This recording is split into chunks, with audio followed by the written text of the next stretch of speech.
I think our discussion in these 5 talks will be rather more than usually important, for we hope to bring in a quantity of material involving principles and points of doctrine we have never before discussed. And as a beginning, I would like to lay certain foundations. In the first place, however, we must bear in mind that it is very easy in an obscure area to fall into opinion or to interpret somewhat more broadly than the facts justify, especially if we work from some basic conviction of our own. Therefore, I'm not going to dogmatize any of these points, merely to bring out, where possible, the historical facts and certain almost inevitable conclusions.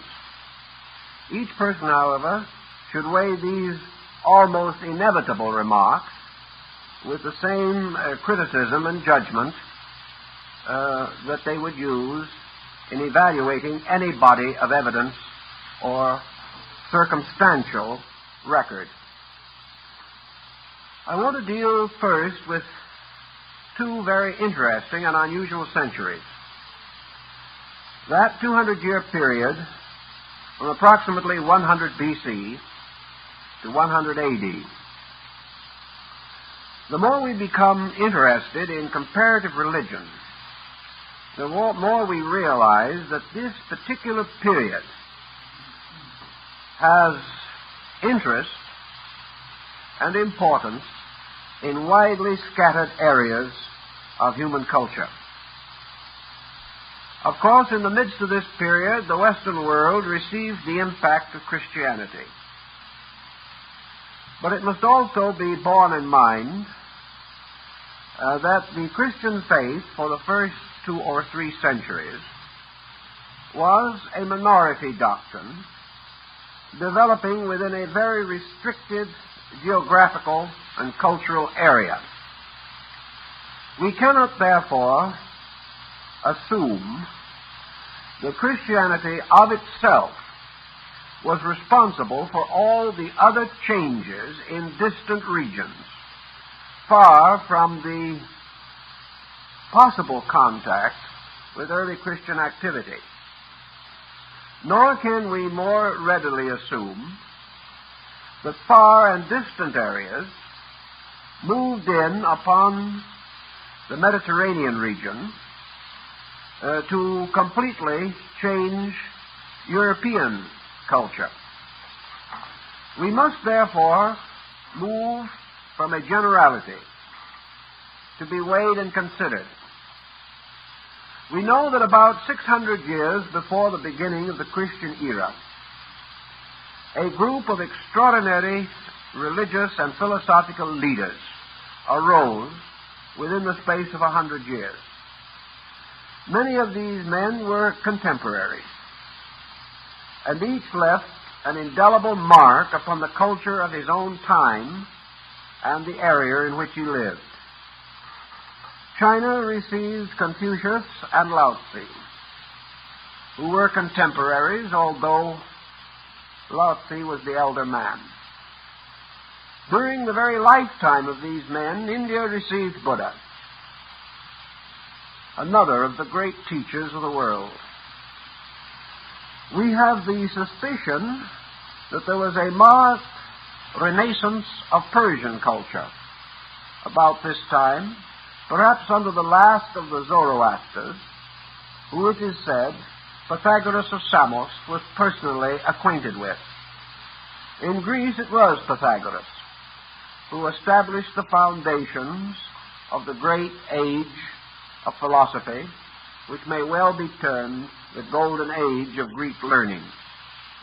Here were a variety of impulses bestowed almost simultaneously in different parts of the world. From this period, there moves a cycle of approximately 600 years. Let us say between 500 and 600. In each case, within its own area, these foundations, laid in the 6th century B.C., began to mature and evolve and develop systems of thought. We know what happened in Greece and how the Platonic philosophy rose definitely from the Pythagorean theory.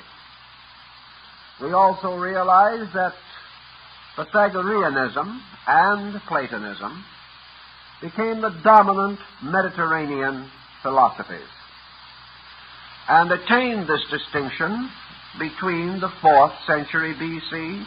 and the 1st century B.C.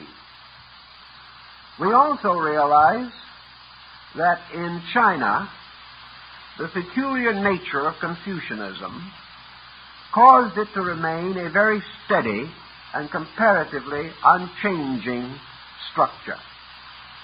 Confucianism was almost totally an ethical conviction, and it could scarcely be changed or outlawed any more than we could actually change the Golden Rule. Its very structure did not permit it to become much involved in any religious or abstract formula. But Taoism, the teaching of Lao Tzu, at about the beginning of the Christian era, moved from a philosophical to a theological foundation. And we find a tremendous expansion of Chinese metaphysics, coinciding closely with, say, the 1st century A.D. At about the same time, we find a tremendous internal change in the structure of Buddhism. We find, as the result of the discovery of the mysterious secret books of Buddha in the Iron Tower by the Buddhist patriarch Nagarjuna, that Buddhism moved from a lofty philosophic agnosticism into a very involved, profound, and emotionally mature metaphysics, with the advent of the Pure Land doctrine, or the Northern School, Mahayana Buddhism. As soon as Mahayana arose, the entire course of Buddhist history changed. And while there are still groups clinging strongly to the old way, most of the progress in Buddhism has been the result of the Mahayana groups operating in China, Korea, and Japan. They have represented the spearhead of the modernism of religion in Asia. About the same period, there were marked changes in Hinduism. The rise of mystical and transcendental schools for the interpretation of the ancient Vedic and Puranic writings. This change was also an enlargement into mysticism, a tremendous growth of metaphysical speculation, and the development of systems of meditation and various types of mystical experience doctrines, which were to play an important part in Asiatic culture. Even while Christianity was in its infancy, its direction was abruptly changed at almost the same time by the ministry of St. Paul. The Christianity of the four Gospels has gradually been absorbed into the Christology of the epistles.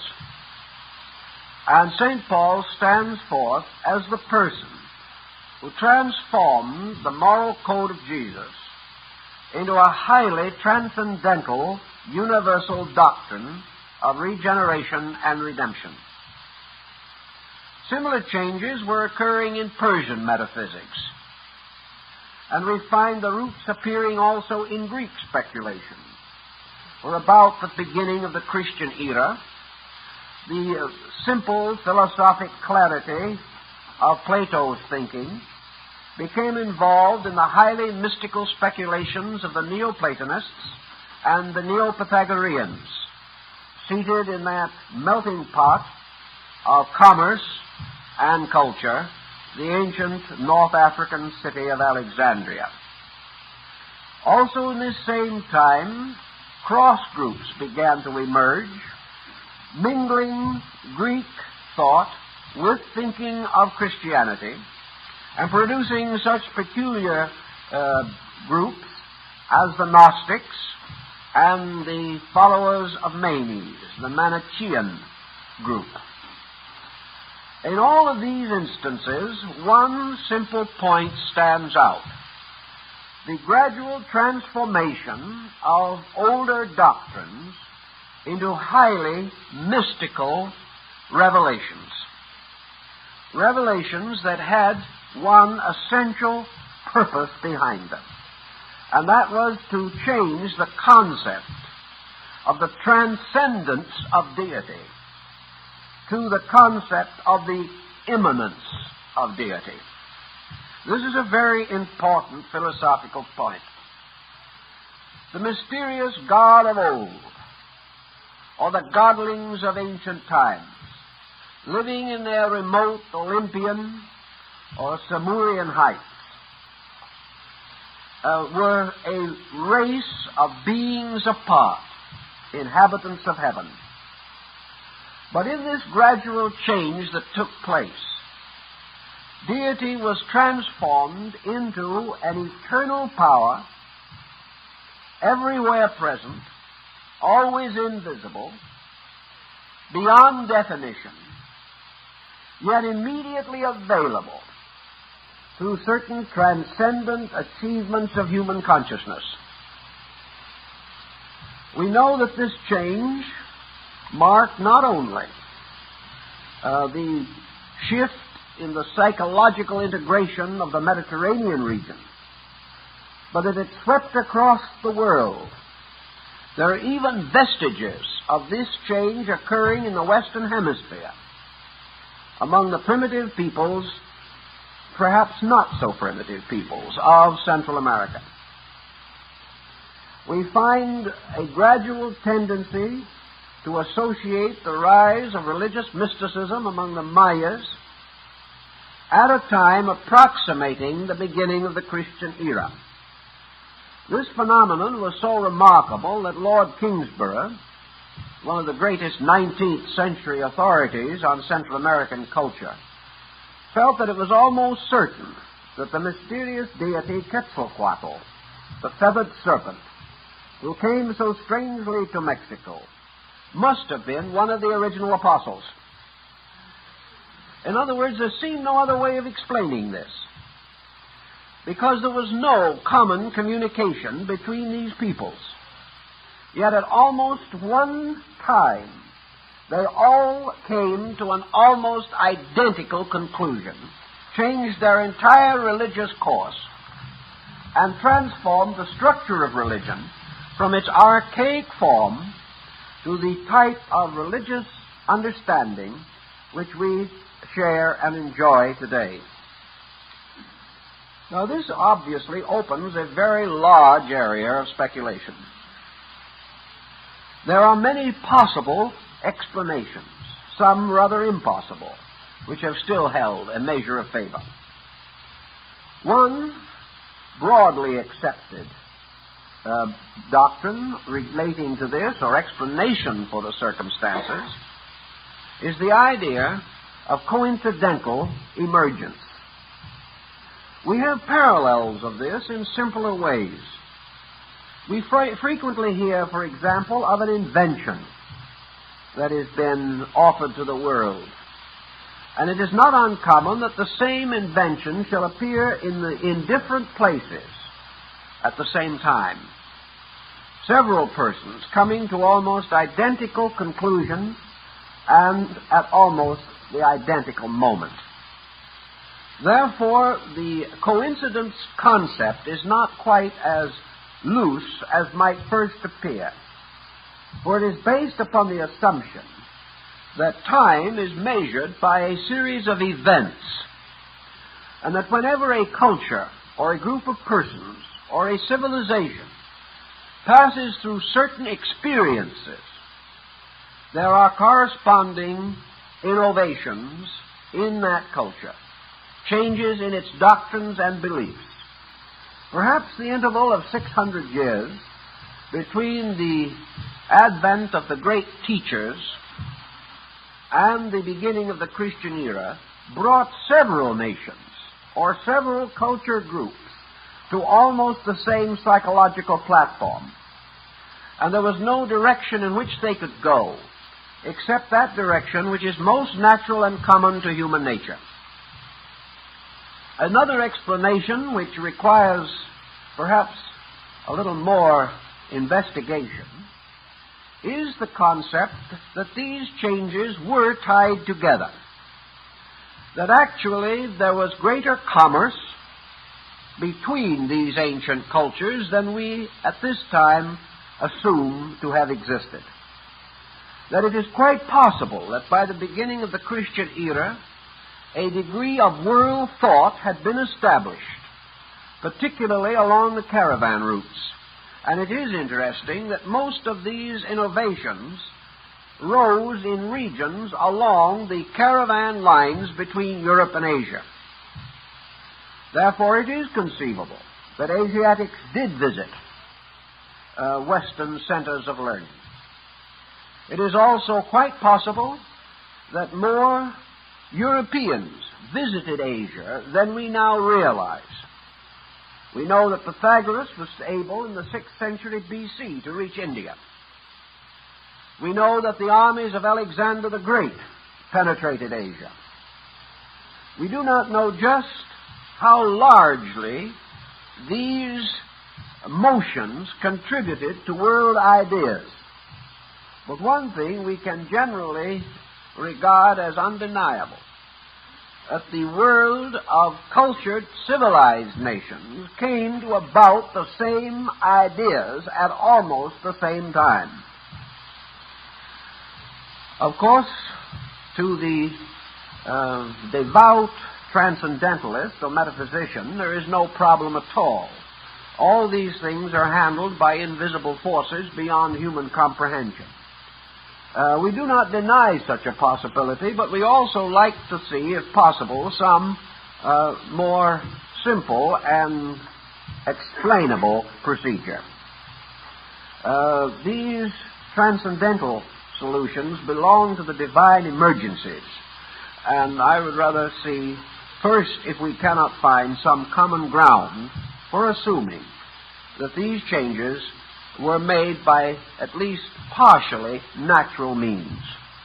And I think we can rather well establish this. Now, you may wonder why all this has a bearing upon the Cabala and the doctrines of the early Jewish peoples. The importance lies in this very circumstance, namely, that Kabbalism is perhaps the broadest term that we have for Jewish transcendentalism. Kabbalism is to the old Orthodox Jewish belief almost in the same relationship as Mahayana Buddhism to primitive Buddhism in India, or the theological Taoism to the primitive absolutism of Lao Tzu. In each instance, we see the arising of a new point of view. And in the case of the Kabbalists, this presents a semi-Western face for our examination. It is a rather compact package. It involves a limited group of persons, yet it is wonderfully symbolical of the entire world procedure.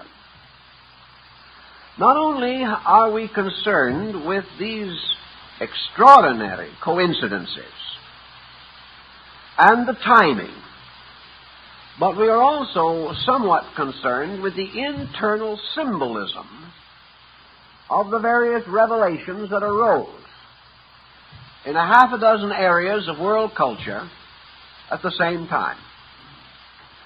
In the symbolism, we also seem to sense a relatedness.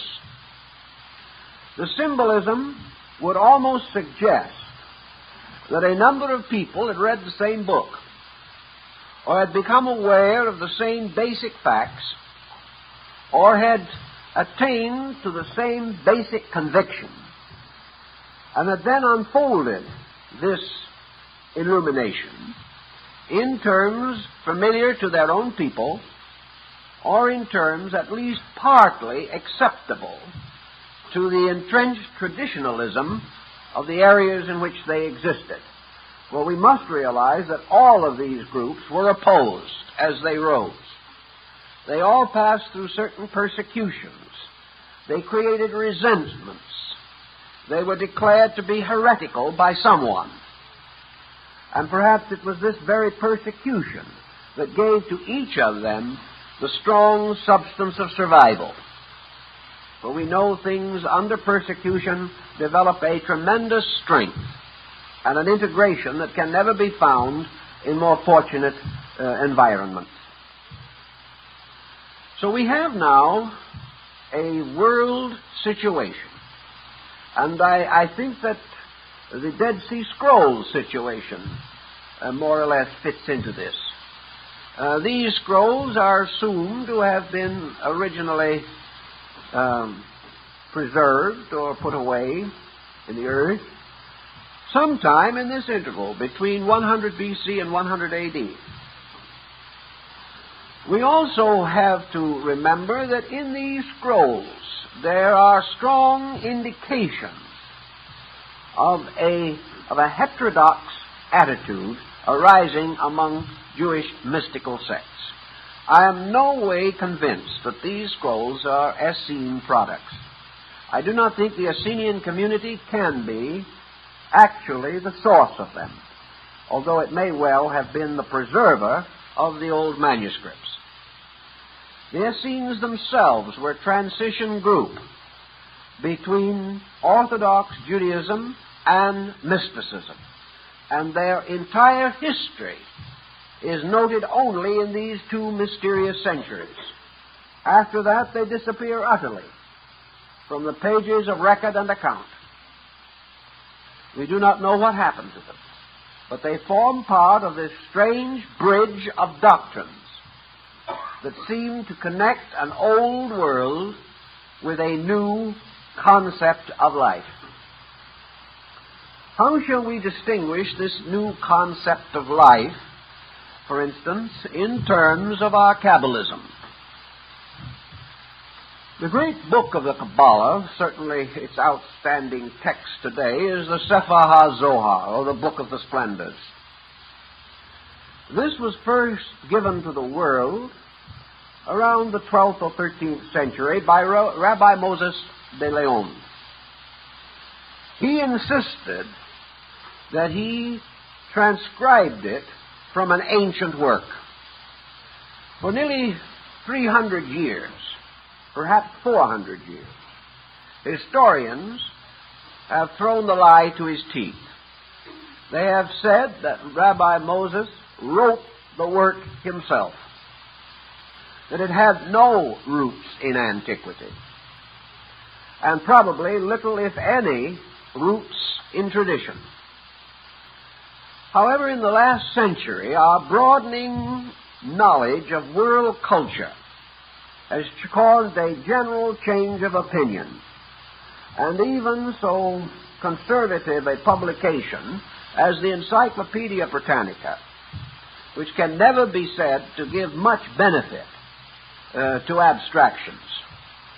Their article on the Cabala states as the modern point of view that it is very probable that Rabbi Moses of Leon either was in possession of an earlier manuscript or was in possession of a valid oral tradition, and that in all probabilities he was perfectly honest and perfectly sincere and entirely truthful in attributing the Zohar to a very much earlier date than the medieval scholars had admitted. According to Rabbi Moses, This work was actually written about the beginning of the Christian era, just at this particularly critical time during the reign of the Roman Emperor Vespasian. Persecuted by the Romans and by the more traditionally bound members of the Sanhedrin, Rabbi Simeon ben Yochai retired to a cave with his son. And in this cave he was visited by one of the angelic host. And through this angelic visitor and the intercession of the early prophets, he is said to have recorded the Book of the Splendors, the Sefer HaZohar. We have at this time no reason to doubt that this book is a genuine midrash of Rabbi Simeon. That is, it was a work prepared by him, or at least committed to memory as the result of instruction which he gave. This particular work changed the entire complexion of Jewish thought. It belongs just as certainly to this transition period as the wonderful books found by Nagarjuna in the Iron Tower in India at almost exactly the same date. All this adds to the concept that prevails in the writings of Rabbi Simeon and in a parallel group of material prepared by Rabbi Akiba. A little later, Philo Judaeus, the most articulate philosophical spokesman of the Greco-Jewish school, expanded this concept of Jewish mysticism far more than had been previously possible, and mingled its courses very closely with Neoplatonism. This was a very interesting time, a time of strange beliefs. Each people, in its own way, has explained the reason why that particular period should have produced these curious consequences. But there must have been some broader underlying generality which binds these together and makes them into one united idea. For example, among the teachings that arose among the Kabbalists, and probably may be traced back to Simeon ben Yochai in the 1st century, is the doctrine of Gilgulim.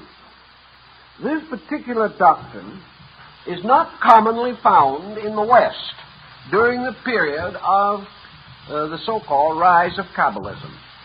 The word simply means the doctrine of rebirth.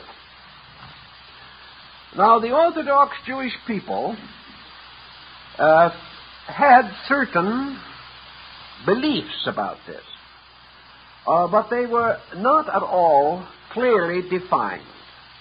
It is held that the Pharisees did hold this doctrine in some estimation, and certain sects also regarded it highly. But with the rise of Kabbalism, it burst upon the philosophic mind of Europe.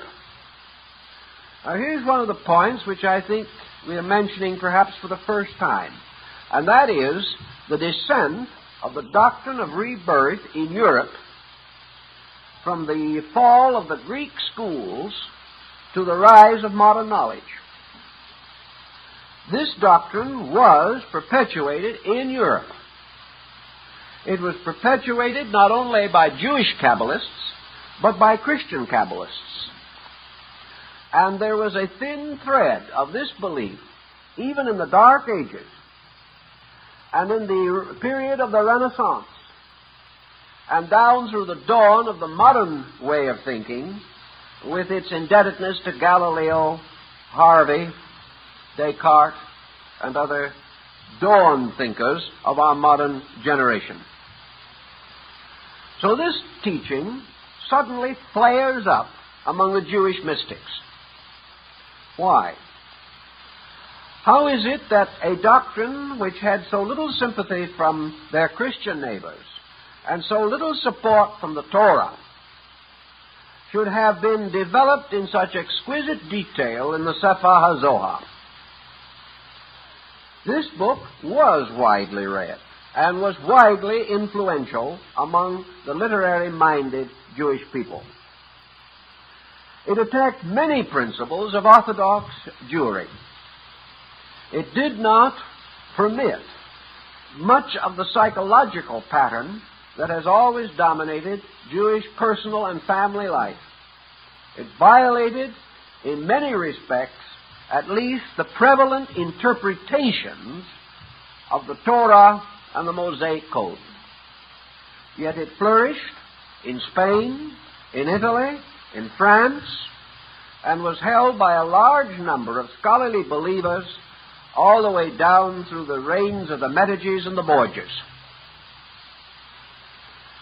It's almost incredible to assume that a whole series of these doctrines moving westward, doctrines which were essentially so close to the Asiatic pattern of life, could simply have come from nowhere or merely represented the speculations of single persons.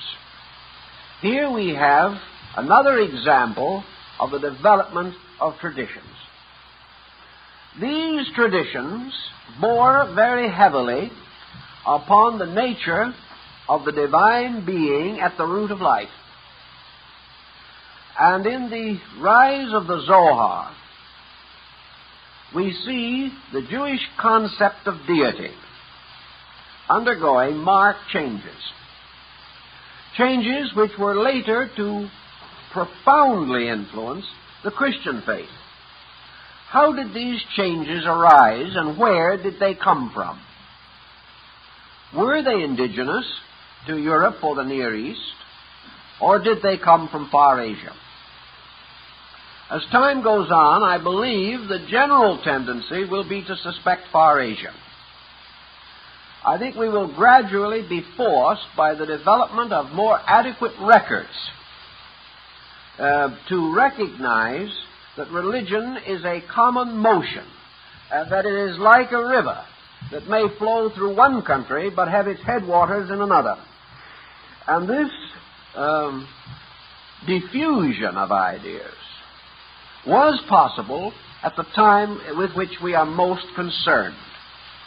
And it is very possible that the reason for this sudden outburst of similar doctrines in assorted regions came as the result of the maturing or developing of more adequate travel facilities, particularly the increase of caravan trade. The trade was to provide luxuries for the Romans and the Latins, but the byproduct was the communication of ideas. For these traders brought with them their beliefs and their doctrines. We know that this trading process, a few centuries later, was to be the principal foundation for the rise of Islam. But for our present concern, I think the transformation of the nature of deity is the first matter to be considered.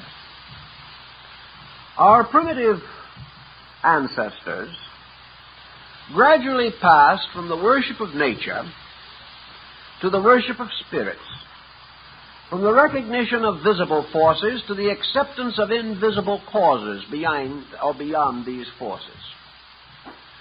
These causes themselves passed through innumerable reformations on the part of man. As his experience increased, it became essential to revise his theology, to keep his theology abreast of his intellectual achievements and his physical experiences. Gradually, the concept of deity as represented in the Mosaic Code took form, not in one area, but in many areas. And deity emerged as a being, a transcendent person. As the system was patriarchal, the deity assumed the aspect of the great father power. It was usually personified or impersonated as a most venerable person, a great superhuman being. A being, however, fashioned in the likeness of a man. A being like the mysterious and noble figure casting from his hands the sun and moon, as represented on the ceiling of the Sistine Chapel in Rome. This being was the great patriarch, and was compounded out of the elders, the heroes of long ago, the fathers of tribes, the venerated sages and scholars, the great priests and saints of long ago.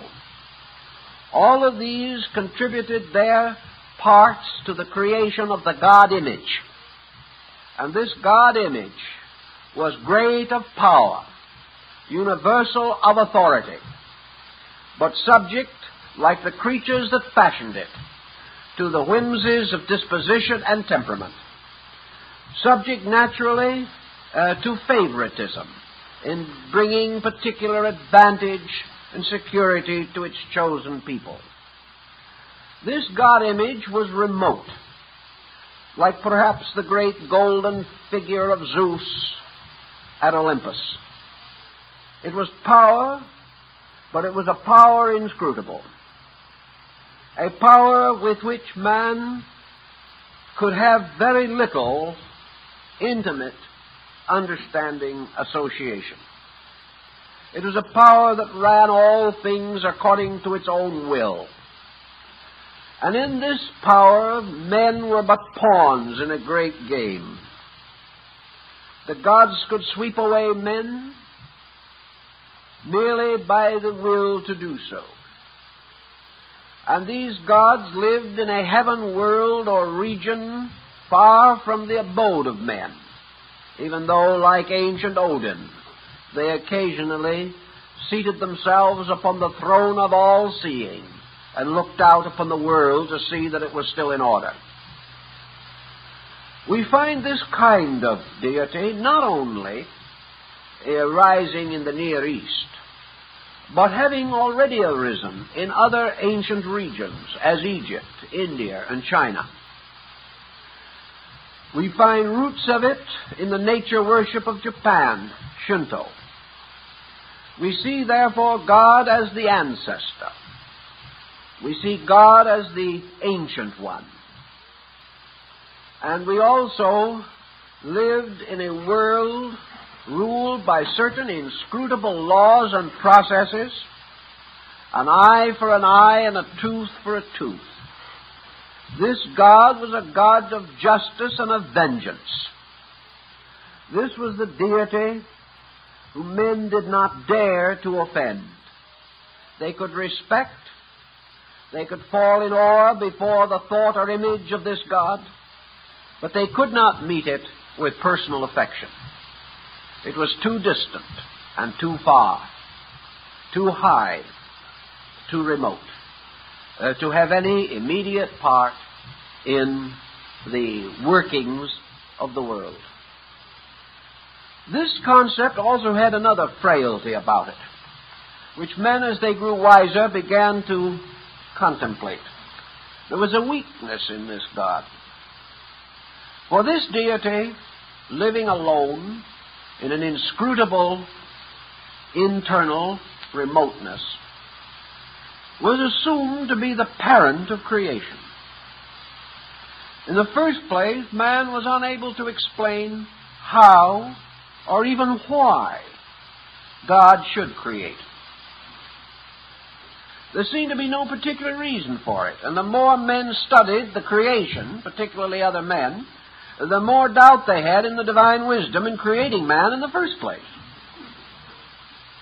There were many legends that deity so repented of this optimistic moment that he swept away his creation time and time again.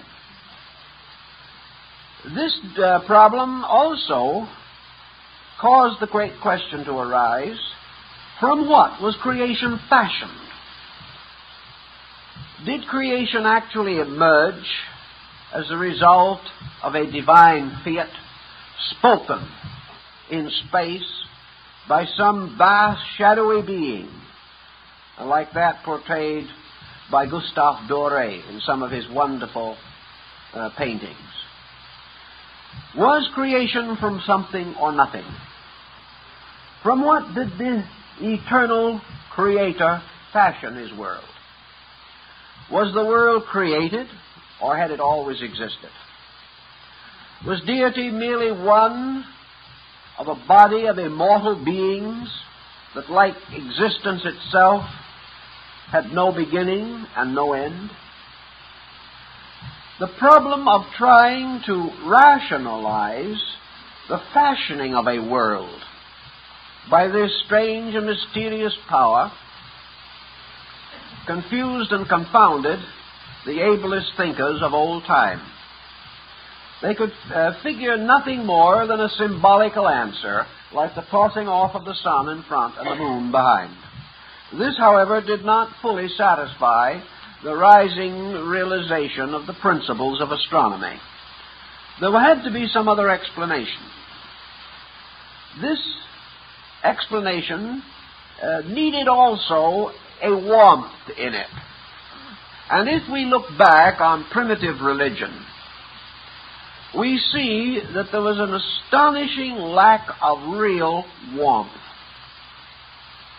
Men worshipped, but some way this worship was like the respect of a small child to an over-stern parent.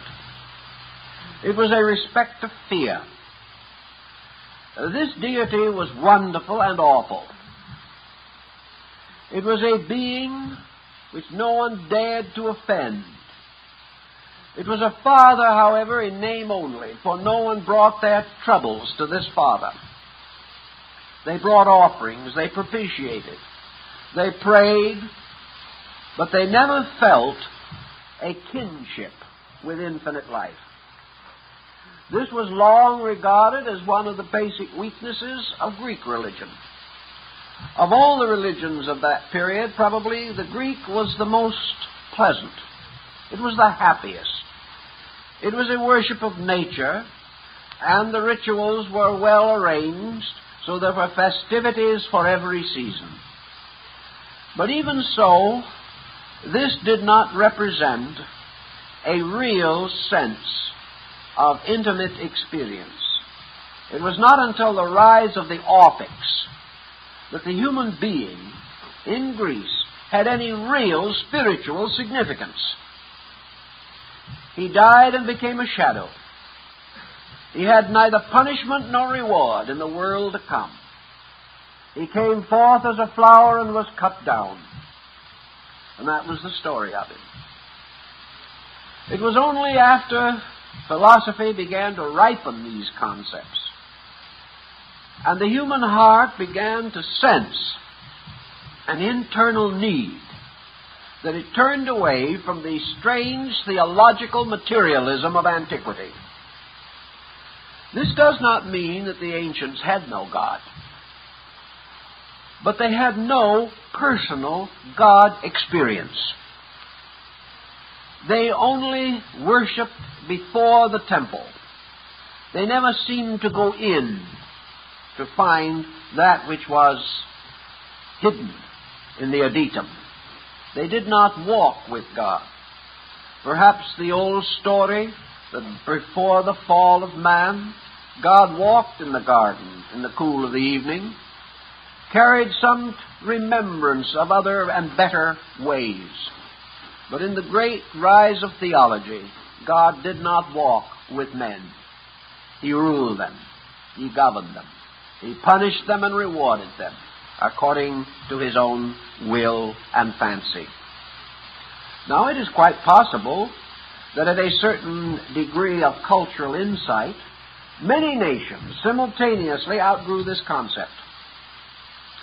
We know that most of the countries where these changes took place were comparatively advanced in their sciences, their literature, their art, their poetry, their drama, and in their morality and ethics. Regardless of this particular point, however, we know they all did come to this immediate sensing of a great and wonderful need. To meet this need, a new type of thinking had to be devised.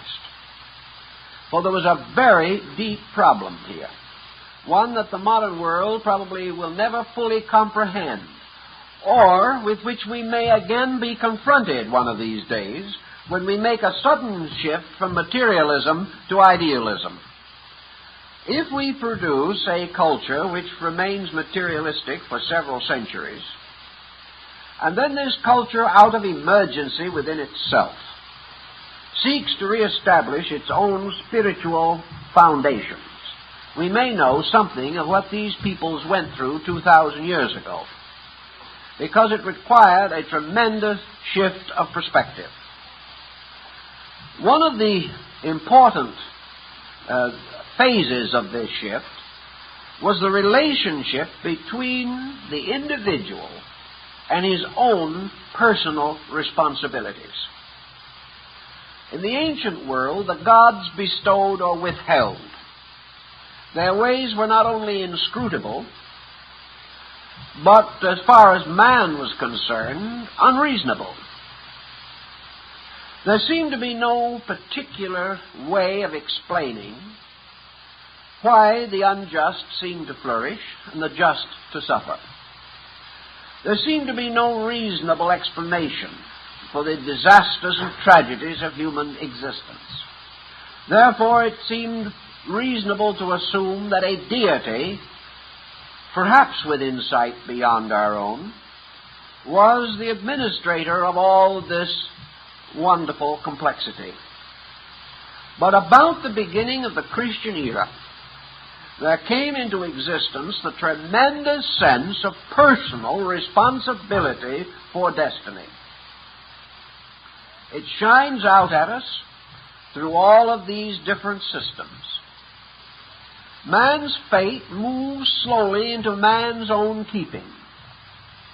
This was not a sudden move, but it was a rapid one.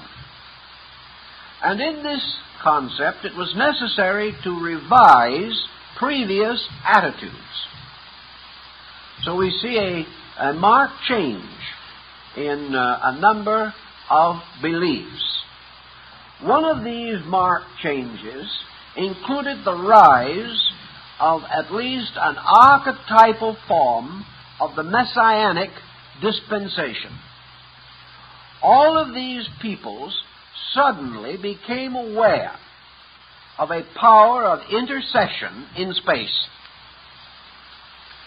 This is particularly obvious in the Jewish instance, for among these people, the power of intercession had been comparatively slightly developed as a doctrine. But among the Kabbalists, it arises in a very powerful way.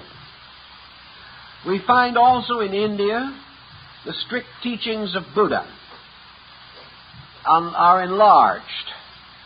Buddha passed through two processes after his death. By one of these processes, he was deified. And by the other process, he was, we will say, absorbed into a structure of bodhisattvas, of celestial beings and attendants who ministered to the spiritual needs of mankind.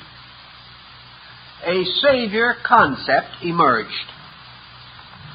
Now, at almost exactly the time of the rise of the mystical dispensation in Christendom,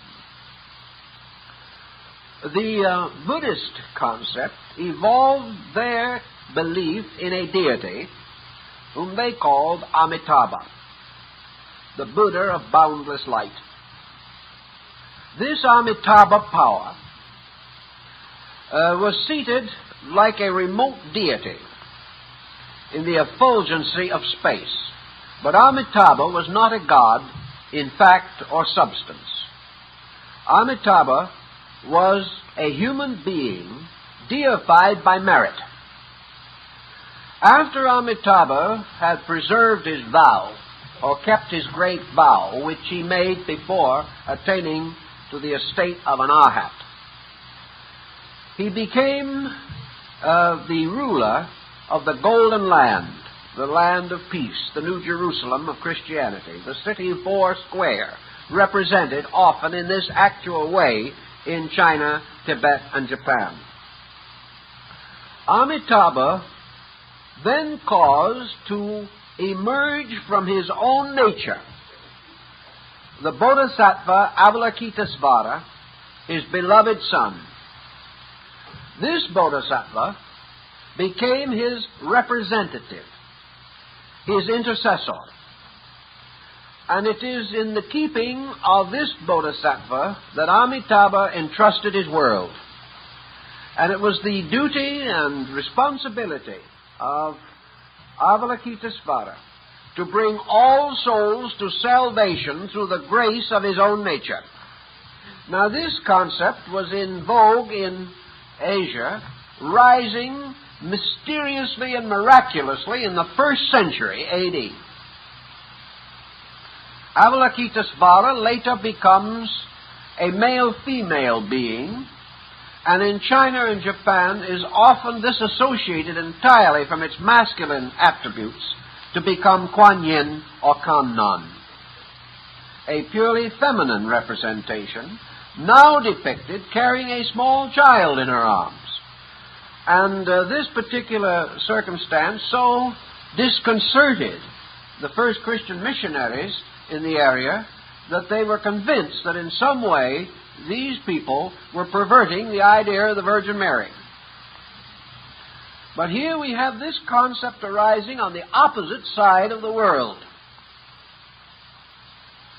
We have a similar concept gradually unfolding into the later religion of the Egyptians, where a comparatively unimportant local deity, Osiris, finally became the principal deity of Egypt, and then became the father of his own mysteriously, immaculately conceived son, Horus, who in turn becomes the savior of the world.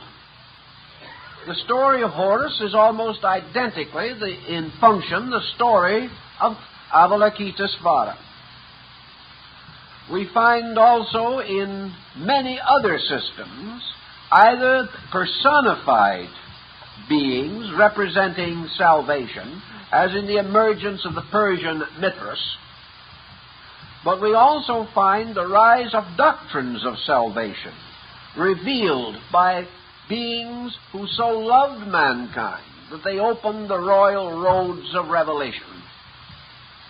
The whole picture fits together in a strange and interesting manner. Now, in the beginning of Amidaism, as it is called in Japan, or the doctrine of Amitabha, we have the meaning. The Amitabha exists in two forms in Chinese Tibetan philosophy. One is Amitabha, the Buddha of boundless light. The other is Amitayas, the Buddha of boundless life. These two are reflexes of each other, and in the Tibetan art are regarded as aspects of one being. And the Word was light, and the light was the life of men. And the light shines in the darkness, and the darkness comprehendeth it not. This is practically a Christian statement of Buddhist philosophy. Now, how did the doctrine get across? Or, let us go to the Cabala now. The Kabbalists no longer accepted the mysterious name of deity that is concealed under the acrostic of the Tetragrammaton, or the great name of 4 letters, which we have translated Jehovah.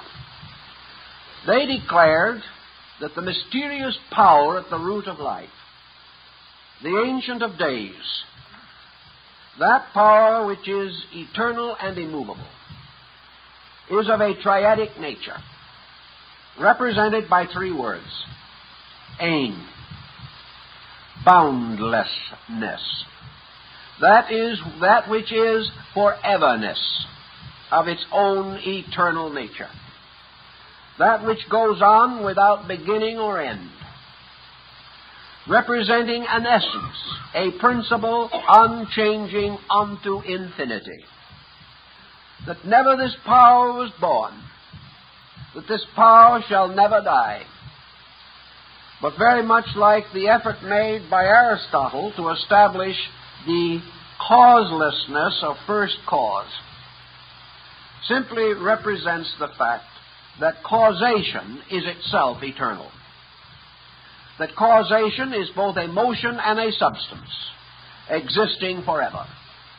This is almost identically the statement of Lao Tzu in describing the nature of Tao. And this was the same doctrine which at the beginning of the first century took over in China, at about the same period that we find it rising in North Africa, the Near East, and Southern Europe. Out of the nature of Ein comes Ein Sof. And Ein Sof is the boundless life. And out of the boundless life comes Ein Sofer in the ancient Cabala. And that is the boundless light. So being, life, and light constitute the basic triad of the Cabala. Being, life, and light constitute the basic triad of Mahayana Buddhism. There is no essential difference.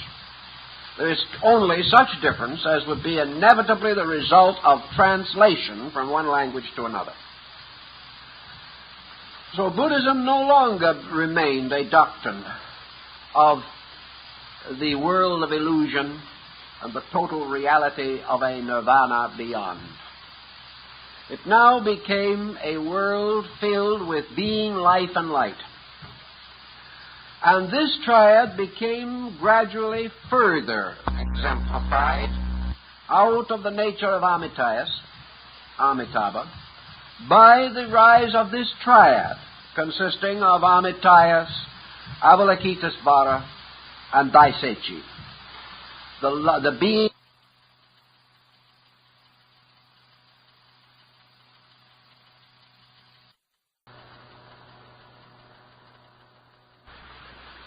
This being consists of essence, of a supersubstantiality, a changelessness. And this being exists in the innermost and the furthermost. It is diffused beyond dimension. It is called azoic, in that it has no place nor placelessness. This being then suddenly steps out of the heavens as a person and steps into the atom. And that is where the Chinese put it. That is where the Hindu put it. And that is where Buddha himself said it was, because he actually referred to the atom by name in one of his discourses. Thus we have now a power as an absolute diffused ens, or quality. A power from which nothing can be either more distant or more proximate.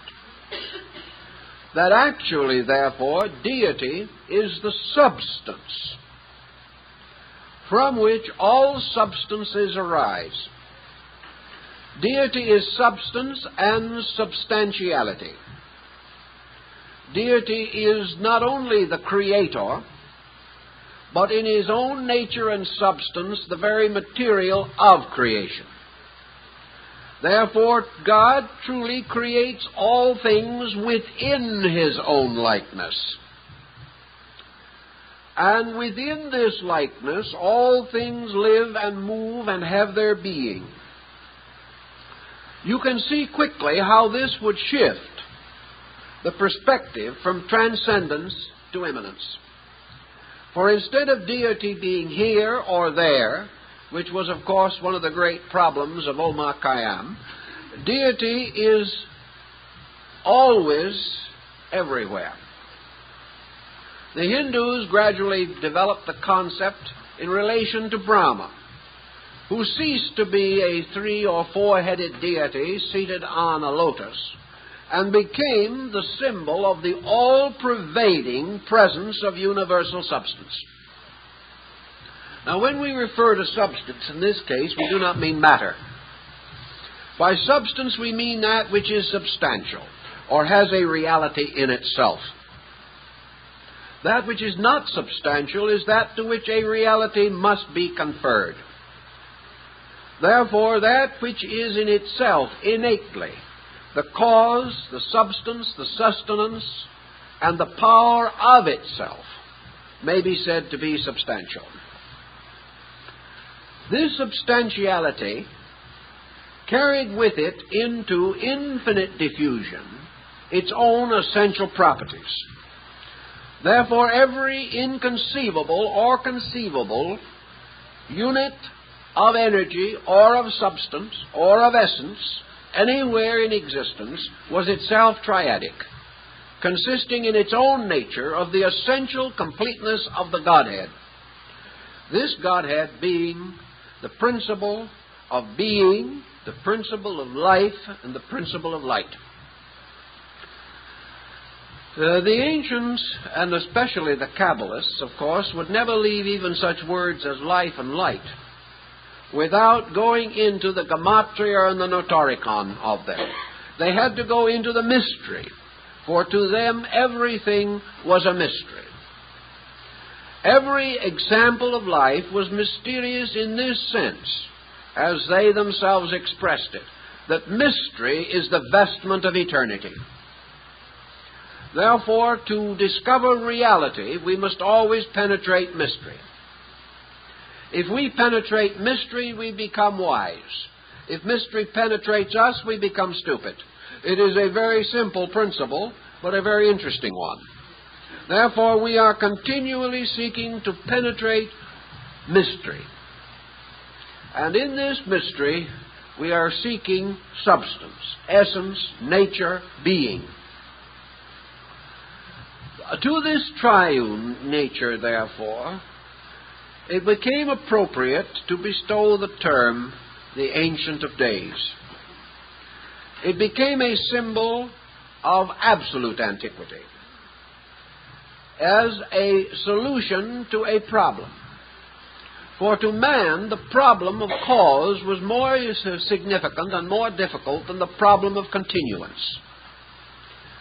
It would be simple to conceive of deity as ever present under this system. But it would be more difficult to use this concept to explain first cause. Therefore, in their interpretation, the Kabbalists began to explore the meanings of life, light, and being in order to answer these essential root questions. We have already more or less summarized their idea of ein, or being, the absolute profundity, the eternity of things. Not an eternity of time alone, but an eternity of condition and an eternity of limitlessness. So that this eternity had within it at all times the roots and rudiments of an emergence or a coming forth. Thus the Pythagoreans gradually developed the concept of being as seminal or full of seed, like the mysterious statue of Serapis in Alexandria, the body of which was covered with growing plants. Life to these people meant the emergence of active creative processes. Things become alive when they move, when they bear fruit, when they continue. The first manifestation of life is involved with continuance. Therefore, absolute life is absolute continuance, which again relates to essence or total immortality. Life, therefore, is manifested as a continuing unfoldment of the divine nature within itself, from itself, and by means of its own power. Light to these ancient peoples carried more than the illumination of the sun or the separation between day and night. Light to them was the light of internal comprehension, Therefore, into this mystery of creatures was introduced the element of comprehension, so that these creatures could know, could be aware, could ultimately become conscious. And the end of light was that it should reveal the nature of the creating power. For the final purpose of light was that it should reveal truth.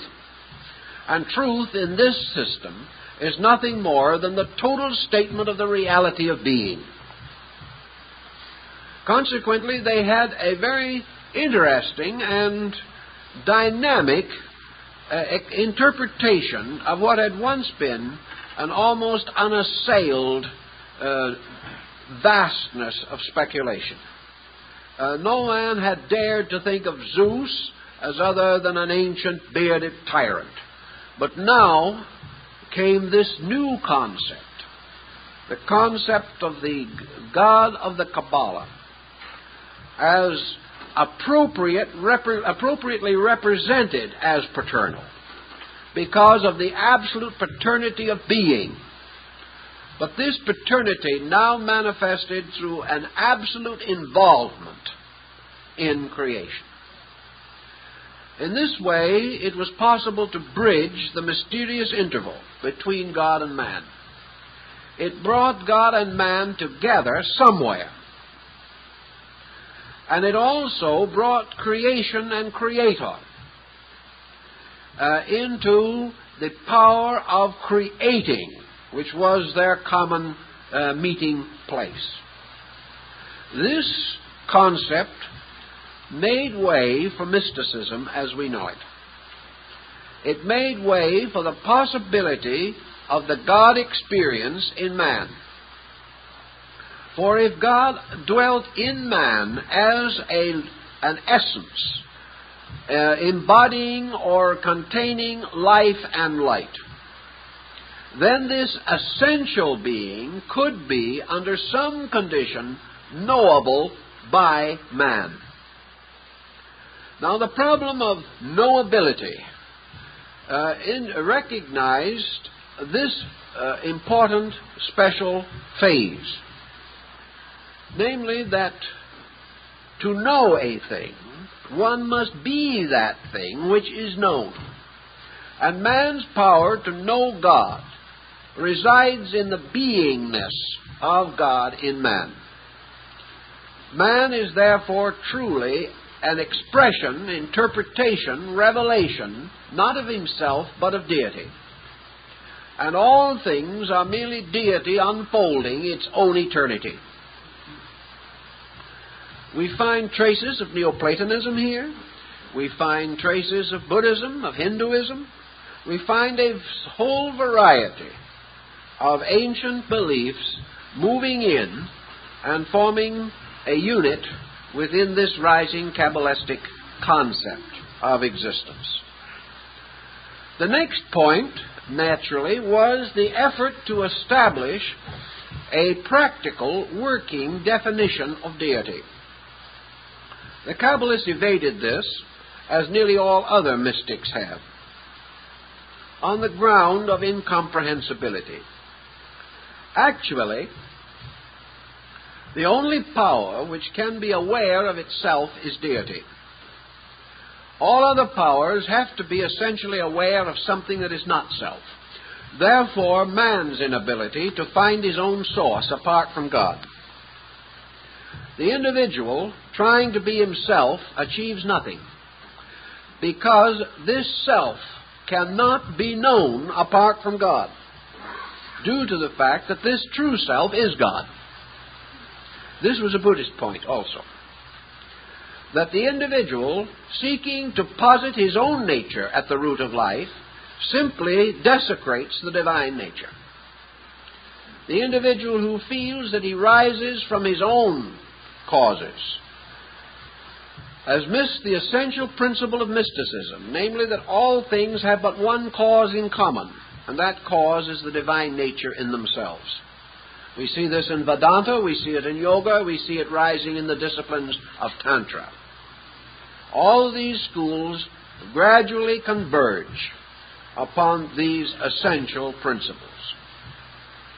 The next point that perhaps might concern us is this bridging from the atom, which is God, the infinite atom of infinite greatness, the infinite atom of infinite smallness, both united, however, by both the state of infinite and by the state of structure.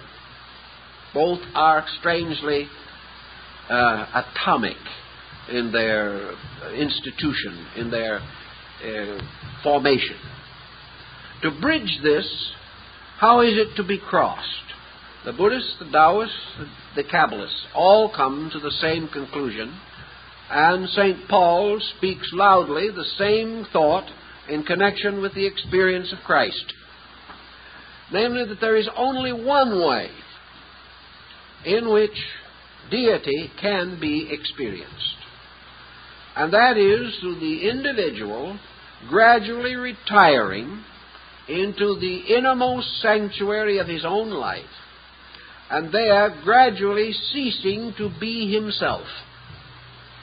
And in the complete cessation of himself lies the experience of divinity. Therefore, this experience is impossible to the egotist or the egocentric individual. This was one of the strong points of Buddhism, and is one of the essential doctrines of the Cabala. That the only way the individual can come finally along the 49 paths that lead to the mysterious ancient is a series of renunciations, a dropping away of humanity, and a corresponding enlargement of the experience of divinity. It is a reversal of the evolutionary procedure as we know it. It is a return to a primordial and eternal condition. Now, both East and West have their explanations for the significance of this journey. Some may say that as long as man has emerged from the divine nature, that man might as well continue to emerge and might go on and on and on to infinite individuality. Most systems have denied this, however, because this eternal continuance of self assails one of the absolute prerogatives of deity, namely that deity and deity alone is immortal. Therefore, any human being striving for immortality can attain this end legitimately only by re-identification with deity itself. A separate immortality was inconceivable both to the Kabbalists and the Buddhists. And to a measure, it was also inconceivable to the Christian of this period. It has still remained a very great question in theology.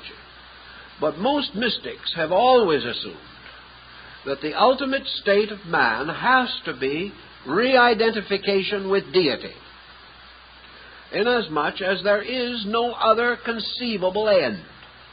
As all bodies must go down to the common earth, so all spirits must return to the common Father. There is no other end.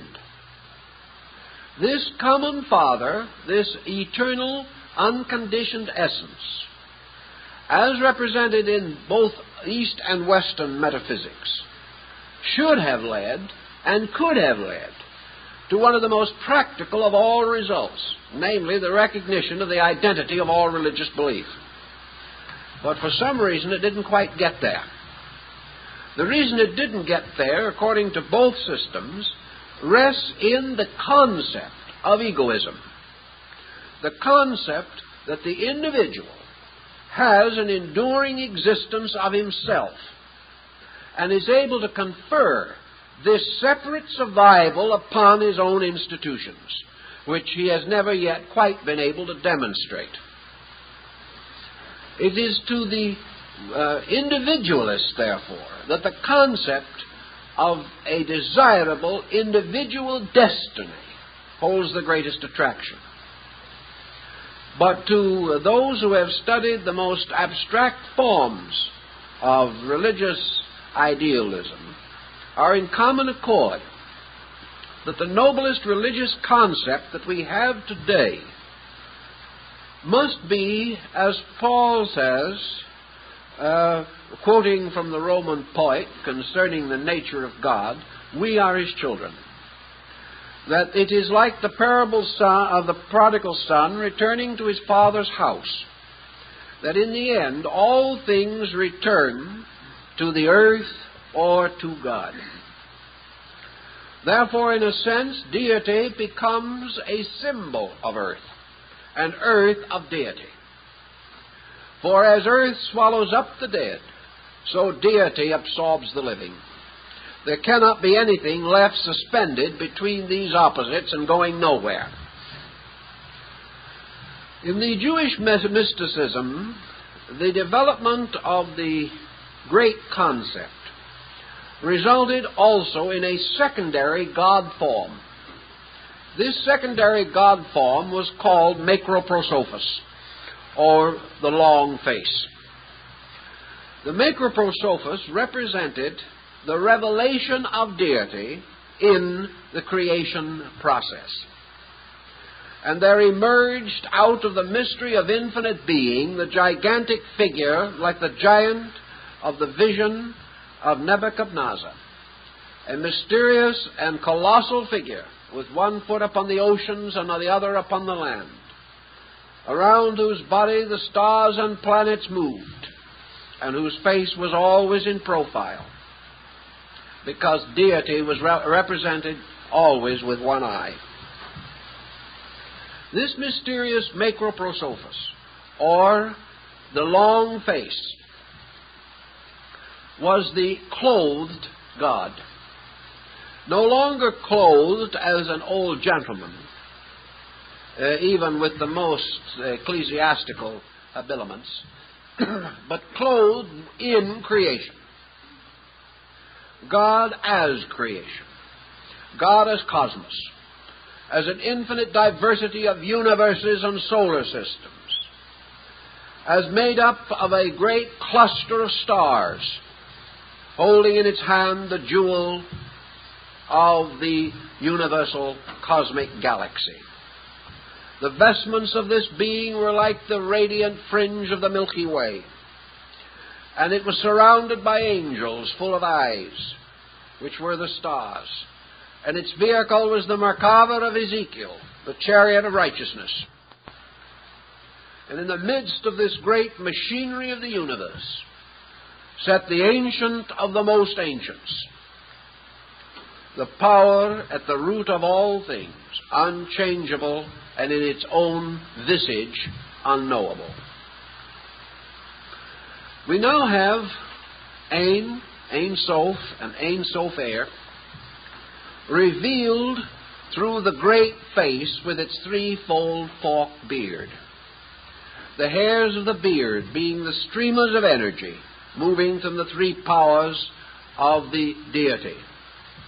These are the mysterious lines of energy that are also seen moving from the heads and hands and hearts of Eastern deities.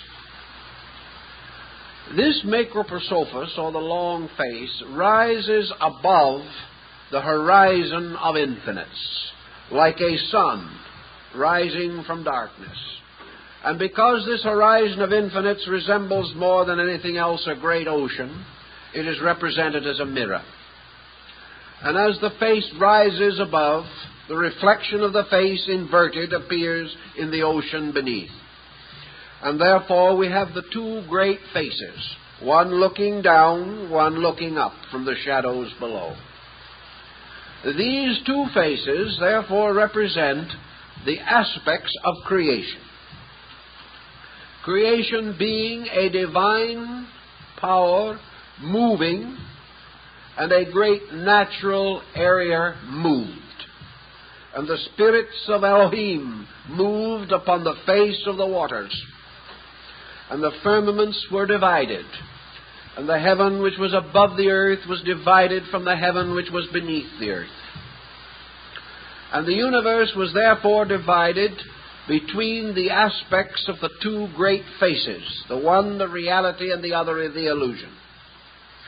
For the inverted face was illusion, and the inverted face had no substance, because it was reflected from the great rising visage coming over the horizon of eternity. Here are your two essential worlds of Buddhism: the world of being and the world of not being, the world of truth and the world of error, the world of divine mind and the world of mortal mind. We have the truth and the dream, with the dream merely being truth inverted. And the inverted truth becomes evil. And the inverted truth becomes the spirit of negation.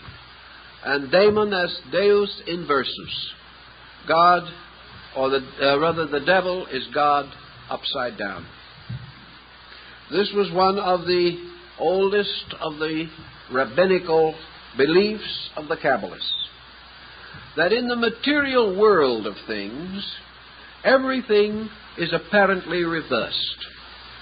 That which is truly the highest shall appear to be the lowest, and that which appears to be the lowest shall be the highest. And that which was apparently in the beginning shall be the end.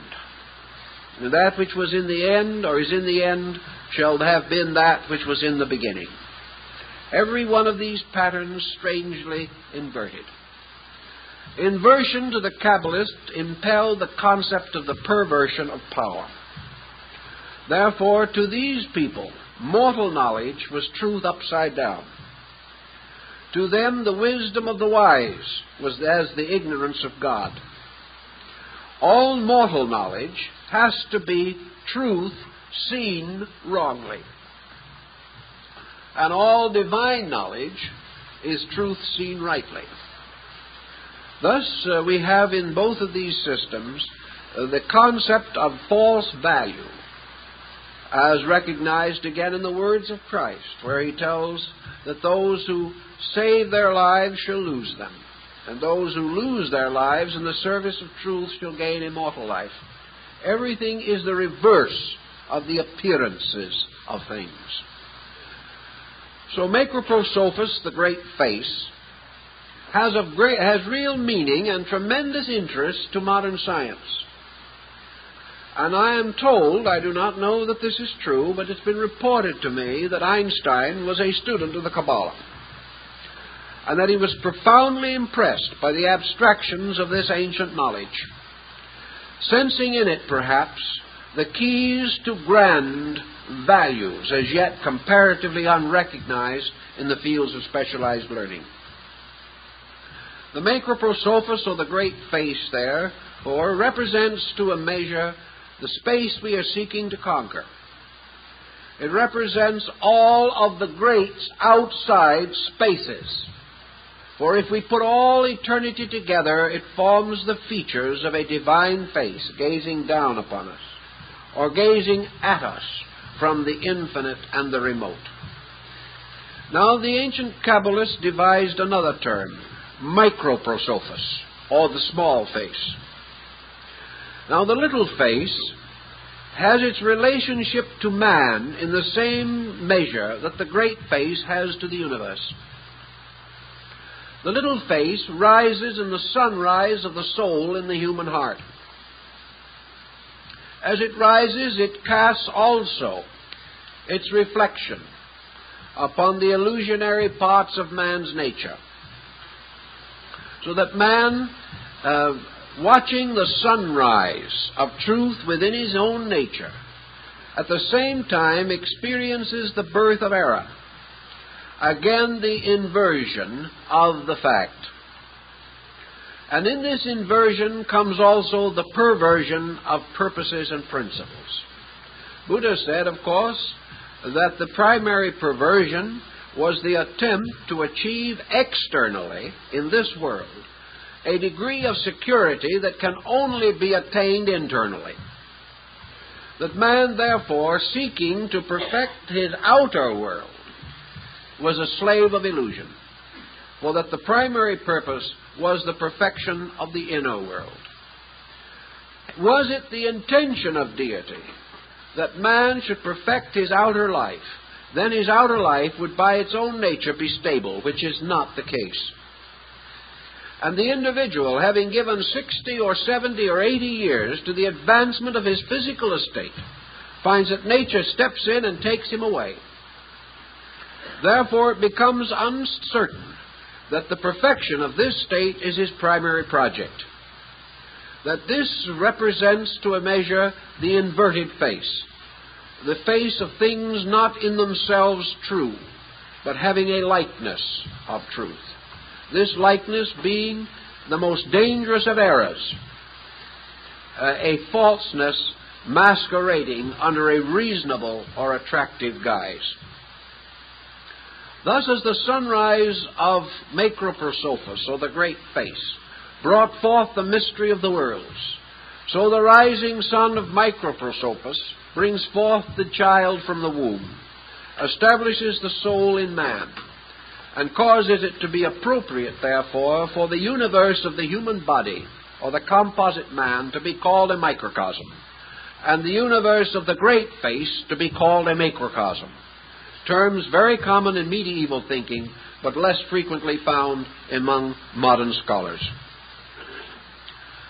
The next situation that suggests a little thinking would therefore have to do with this entrance of a mystical factor, which is to bridge the interval between God and man.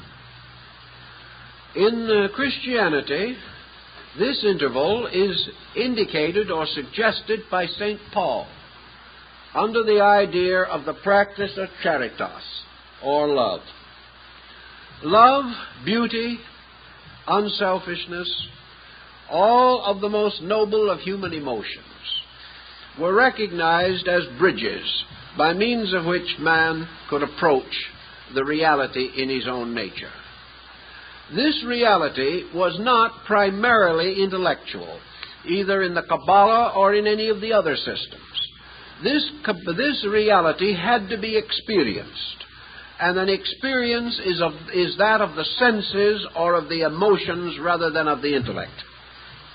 The mind can attain to certain distinctions, but it cannot achieve the direct experience which is reserved for what the ancients regarded as sacred love, or that love which is permitted by religion, that love which is without corruption, selfishness, or decadence within its own nature. So in this mystery of compassion or love, the ancients everywhere established their mediator between heaven and earth, between God and man. And in the Kabbalistic system, this principle is also present. And in one of the later discussions we will go into it, but all we want to express now is the fact that in the Cabala, an instrument or a vehicle was set up whereby the soul of the righteous might find God. This vehicle, or the chariot of righteousness, had its grounding or its foundation in very deep metaphysical principles. In the Buddhistic system, this embodiment of love, of course, is found in the figure of Kuan Yin or Kanman, Avalokitesvara, the deity of compassion, signifying the regeneration of all passions and the fulfillment of the vow of selflessness. Other faiths also have this embodiment. Sometimes this principle is embodied as a person, sometimes it is presented as a vehicle or a kind of means of travel, like the Chinese ship of the doctrine, but in every instance it is made possible because of a great unselfishness, that there is some one being so perfected above other beings that it may intercede for the common good of human natures. This is, of course, also conveyed in the Maitreya concept and in the Horus concept in Egypt. It is certainly the very soul of St. Paul's interpretation of the Christ ministry. and it is found in a slightly altered form, but equally valuable in the Kabbalistic story. Thus, deity becomes in the Cabala the most comprehensive aspect of God that perhaps we can conceive of. The interpretation goes on and on and on into infinite diversity, but it is a total concept. A concept in which there is no need for beginning or end, no need for the explanation of how things started or how they will be completed. All things, being in themselves infinite, unite in the nature of the sovereign infinite. And this sovereign infinite consists of the 49 paths of the Sefer Yetzirah, which it is said Moses, the beloved of God, walked the 49 paths, which were the mysterious numbers of the 7 times 7. And at the end of the 49 paths, Moses went to sleep on the mountain of Moab, and the angel of the Lord took him into the heavenly region. The Cabala said that there are 50 paths. Moses achieved 49 of these paths, but was not privileged to enter the Promised Land, the Promised Land being the equivalent of the Buddhist nirvana. In order that the 50th path may be achieved, there must come another who shall follow after Moses, but shall be preferred before him. And this other one, the Messiah, will be permitted to pass the 50th gate, and in so doing will open the way of salvation to all men. This is one of the elements of the Cabala. Now you can see how this does break through and make ground for the messianic idea, or the mysterious one who is to come. Now in Orthodox Jewry, the waiting for the Messiah continues. In the Cabala, I believe that the concept of this Messiah principle is innate in the entire nature of deity. In other words, the Messiah is not a separate being from God. The Messiah is the love of God added to the previous attributes, so that deity becomes being, life, light, and love. And this mysterious power of love is the mysterious hidden fourth head of Brahma, the power that is not to be seen in the beginning of things, but ripens out of the fullness of the mystery. For this love, again, is like the Merkava of righteousness. It is the power of the soul. And this power of the soul, though latent in deity, is that part of the divine mystery which must be completed by the creature and not by the Creator. Therefore, in the process of enfolding life, in the process of growth, man experiences the rise of a new relationship with life. And as he matures, love is born as a soul in him. And it is this soul power in him which will ultimately be his Savior. And it is present in deity, or it could not be born in man. But its birth in man is a voluntary act. And the cultivation of this power is where determinism comes into what would otherwise appear to be a locked cycle of God's will. This determinism being the fact that man has the power, or will develop the power, to fashion from his own nature the very bridge upon which he must cross in order to reach the other shore of truth. The power of this bridge is the seed in him. It has always been present. But whereas nature will perfect his body and reason will perfect his mind, only man's own internal dedication will perfect the bridge by means of which he crosses from one state to another. This is the ship of the doctrine that is formed from the body of the holy Bodhisattva. This is also the nave of the church, for the ancients regarded the ecclesia, or the church, as the ship of this salvation. And they therefore regarded it as the symbol of concord, a design set up by God to carry all souls to their ultimate reunion with Deity. In this, then, the soul of man becomes something that is called the immortal mortal. It becomes like the hero gods of the ancient times. For this soul is something that has a birth in time, but a continuance in eternity. This is the only thing which is born but does not die. There is a belief, of course, that in a mysterious way it does die, but the soul power of it does endure and does continue.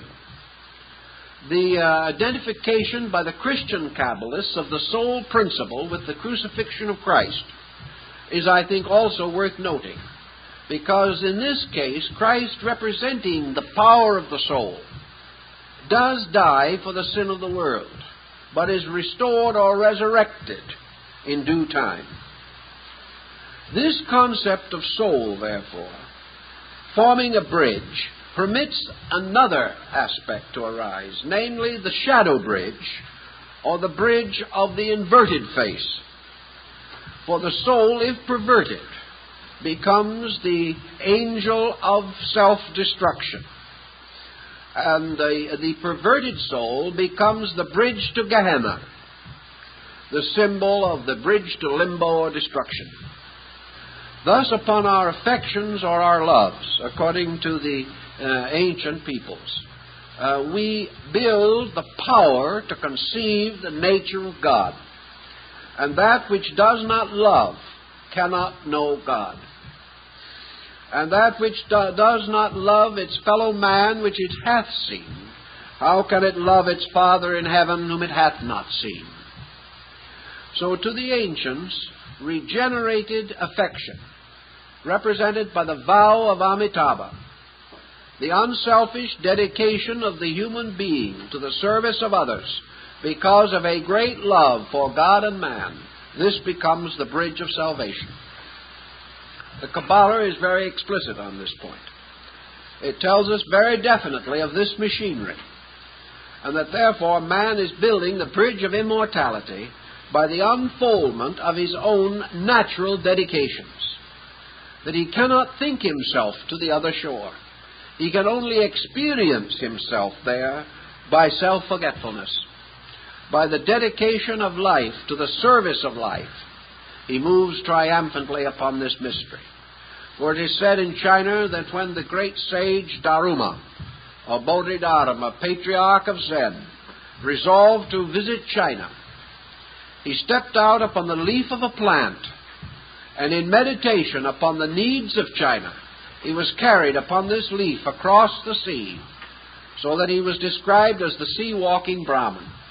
And when he came out of his meditation, he found himself in China, having crossed the waters without a ship.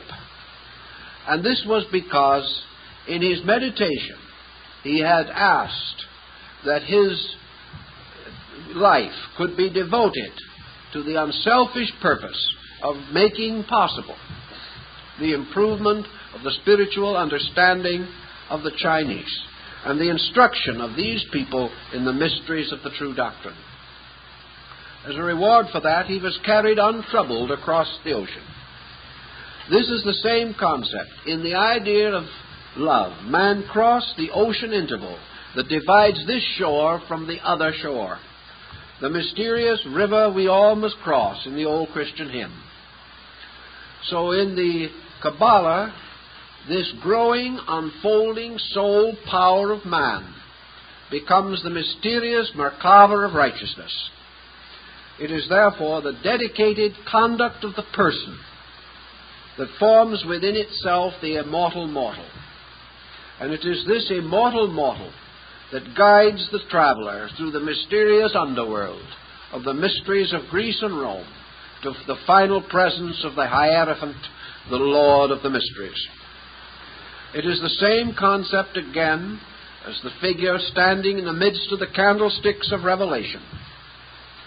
And the entire symbolism of Revelation has to do with this mysterious journey from worldliness to godliness across the mysterious ocean of doubts. It is another wandering in the mystery lands of Dante's Inferno, the journey from ignorance to truth, carried or led by Virgil, and in this case, Virgil representing the human soul, for Virgil was the poet, not the philosopher. He was the mystic, not the intellectual. And the muse of great poetry, the mysterious winged horse Pegasus, was the one that carried the souls of the illustrious into the wonderful worlds beyond in the old legendary and lore. And the poet, the way of the poet, was represented as the way of the heart doctrine. So the heart doctrine is found in all of these philosophies and principles. And it is by means of the heart doctrine that the child returns to the parent, and man comes again into the mysterious experience of the presence of the Great One, whose face is veiled with 10,000 veils, as it was seen by Moses upon the blazing crest of the mountain.